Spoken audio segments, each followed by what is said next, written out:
I'm going to give you a few facts, and then I will convert this to statements at the end, and then we will vote. So diagnostic imaging is a mainstay of the modern diagnostic process of the spinal trauma. Epilateral standard radiographs obtained in standards are still basis of imaging. Standard radiography has nowadays additional role, however, because of the CT and MRI imaging being more available and providing more information. MRI imaging is the most commonly used advanced imaging method and is the method of choice in disco-ligamentous abnormalities and the abnormalities of the spinal cord. And CT retains an important role in assessment of trauma, but may not be reliable in demonstrating disco-ligamentous complex, hence secondary and inferior role to MRI scan. And then the ultrasound, PET, CT, and SPECT have no value in thoracolumbar trauma. So simple radiographs. This is the two main directions that we evaluate: AP view and lateral view. On AP view, pedicles, vertebral bodies, disc space, spinous process, lateral vertebral bodies, height, disc space, relations, vertebral bodies, alignment, and paraspinal tissues. A good example of a radiograph showing bulging of the vertebral body suggesting bursts with ligament retropulsion. Another good example on AP view, you can see widening of the interpedicular distance suggesting split fracture. So there is I found good level 1 evidence for the value of the CT scan in diagnostication of the thoracolumbar fractures. Up to 20% of the fractures could be missed on the radiographic studies. So CT scan is invaluable and is nowadays a standard for evaluation and diagnostication of thoracolumbar trauma.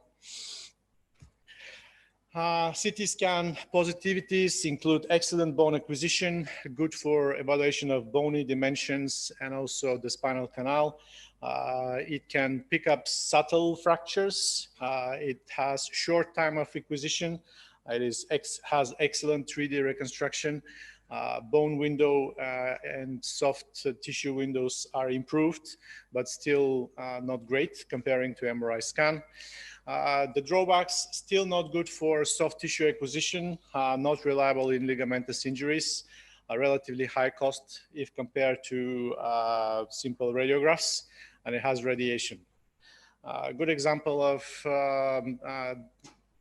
CT scan showing the dimensions of the canal, retropulsion of a fragment, and that corresponds with the radiograph. Another example showing CT scan possible to pick up a very subtle fracture line. Excellent 3D reconstruction. And soft tissue acquisition is improved comparing to the first CT scans, but is still not perfect. And the MRI scan will help in that direction. So the MRI scan has excellent soft tissue acquisition, investigation of choice for spinal cord and nerves, investigation of choice for disco-ligamentous complex, a good vessel acquisition, although this will be rarely evaluated in spinal trauma, different projections of visualization, different protocol for tissue selection, and it has no radiation. Suboptimal bone acquisition is a negative for the MRI scan. Patients with pacemakers and metal implants might be having difficulties. It has longer time of acquisition, high cost, and sometimes is false positive results. There's an interesting paper about the false positive results and incidental findings, which is coming from Scotland. It's called VOMIT and stands for Victims of the Modern Imaging Technology. But there is also a counter statement saying that not all the incidental findings are always trivial. So MRI scan sensitivity is a good thing at the end of the day. MRI scan will be first choice for spinal cord and nerve compression, for discoligamentous complex, soft tissue lesions, and CSF flow disturbances and CSF leaks. The three most helpful protocols for trauma include T1, T2, stir, and fat saturation. With the above, you can easily detect the majority of the lesions of the spine. The mostly used for trauma, gradient echo, stir, and T2, and also axial T1. This is the protocol that the radiology people are using in order to not miss anything. And this could be used also by the neurosurgeons. Good example of MRI scan showing problem with the alignment and retropulsion of a fragment. Another good example of MRI scan corresponding with the findings of a CT scan showing incomplete bursts. And here you have the stir sequence showing the problem with the anterior ligament. With T2, we evaluate the problems with the spinal cord. And so I found a couple of good papers which are important for the statements that I'm going to make, and I'm going to ask you to vote on that. So this is a paper that is evaluating the influence on the additional MRI scan compared to CT scan alone on classification of traumatic spine injuries. So the authors, they have investigated a cohort of patients, and they have found 162 fractures based on CT scan only, and on the same cohort, they have found 196 fractures on CT scan and MRI together. So based on CT scan and MRI scan, the AO classification changed in 31% of the cases. The TILIX changed in 33%. And based on the CT and MRI scan together, the TILIX changed the score from below 5, which suggests conservative therapy, to over 5, which indicates surgical therapy. And in 24% of the patients they have evaluated, this was the fact, and this changed the the management strategy. So this is level 2 evidence. Initially, this was started as level 2 evidence paper, but and it was graded as level 2, but later on it was degraded because of the heterogeneity of the cohort. Another paper that suggests similar ideas. So these authors, they have evaluated 33 patients with X-ray and CT scan, and they have graded based on AO. And then they have found 41 fractures with CT and X-ray. Adding MRI scan to evaluation of the same 33 patients, they ended up discovering 50 fractures and 9 vertebral contusions. So the MRI modified again the diagnosis in 40% of the patients, and it diagnosed that modified the classification pattern in 24% of the patients, and the treatment strategy in 16% of the patients. This is a good paper which has recommendation value, and it was endorsed by CNS and ANS. The authors evaluated 2,278 abstracts, and the conclusion was that the addition of the MRI scan improves detection of the fractures, changes the overall trauma classification, and it's a useful tool for evaluation of the acute thoracolumbar fractures because of the better visualization of the soft tissues and discoligamentous complex. Again, this is level 3 evidence, and they concluded that more research is needed in order to define the exact place of the MRI scan in a diagnostication of the thoracolumbar trauma. So the statements that I have prepared is the AP lateral standard radiographs are still a basic image that has to be used. I'm sorry, why are you saying that it has to be used? Because according to the guidelines now, we don't use X-rays. Well, we don't. Yes, there is probably. I was thinking where I don't use that as well. I use only CT scan. So we can say maybe for a place where they don't have a CT and MRI. Yes. Okay. Yeah. So thank you for the help. Absence of CT and MRI, AP lateral. Let me. Okay.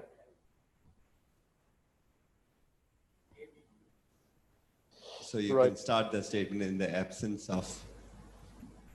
So maybe AP lateral standard radiographs obtained still represent the basis of imaging if CT or MRI is unavailable. If CT scan and MRI scan is not okay. All right. So why do you say basis of imaging? Because that's very basic investigation. So we can say CT, AP lateral standard radiographs may be obtained because basis of imaging used to be about 15, 20 years ago. So if you just keep it simple. This is definitely like that, maybe in your center, but I was thinking maybe I have to make it a bit more general because surely there is centers where they still rely on. So we are saying that that's where it's not available, but we can just say that AP and lateral standard radiographs may be obtained if CT and MRI is unavailable in patient with thoracolumbar fractures, something like that. Delete that still represent the basis of imaging. IMAT, yeah, the basis deleted. Okay. Or maybe we can say it has a. All right, this is good. Maybe you can say secondary role. In the presence. Let's keep it simple. Okay. AP and lateral. Yeah, this is actually said by the second statement, which says standard. Yeah, maybe we have to vote first. Obtained.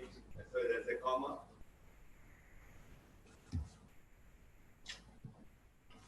Okay.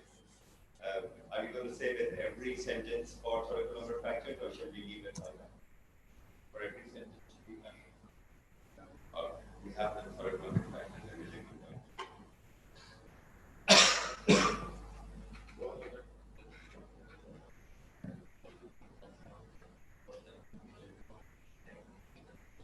Should I vote as well?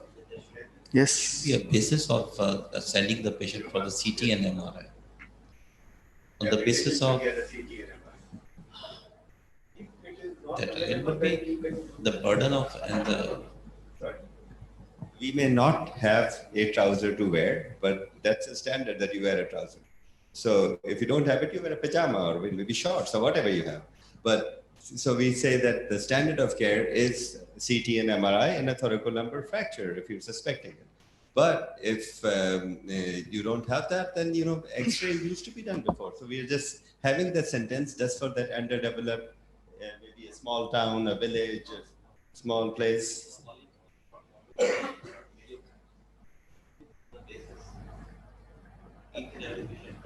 We don't do radiographs anymore. When they come to us, they have a CT. They don't have X-rays. Those are the guidelines. So if the guidelines from 2013, WNS, CNS are there. This comes in the second. Yeah. So let's come to second. Yeah.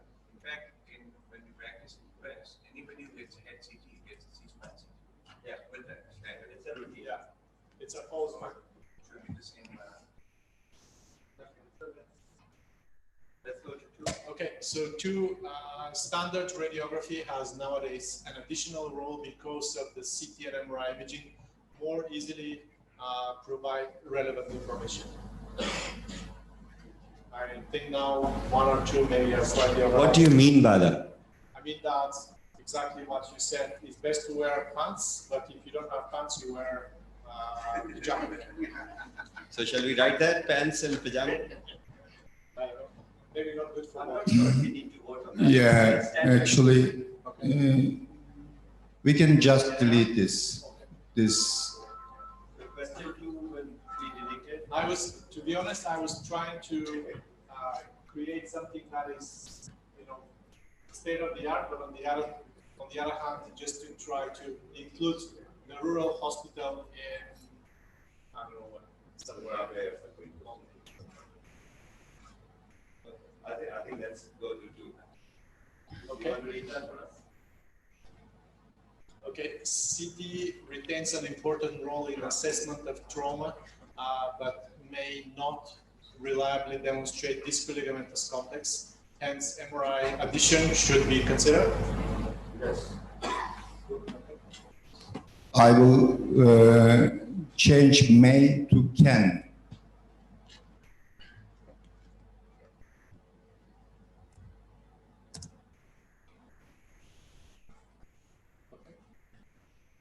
MRI should be considered. You don't need to write addition. Yeah, MRI. Okay. All right. Voting. Good. Yes. Let's vote.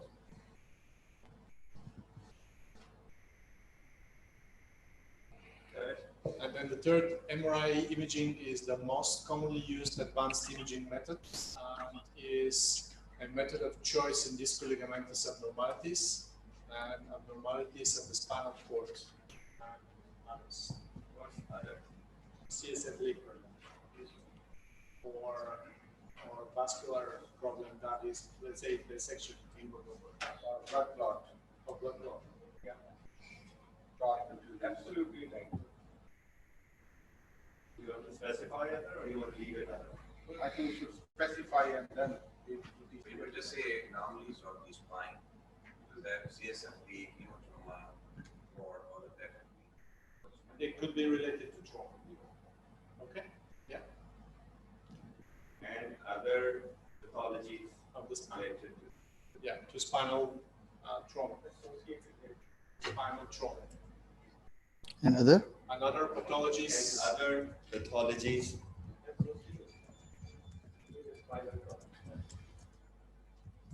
Yeah. Okay, that's fine. Okay. Let's vote on this.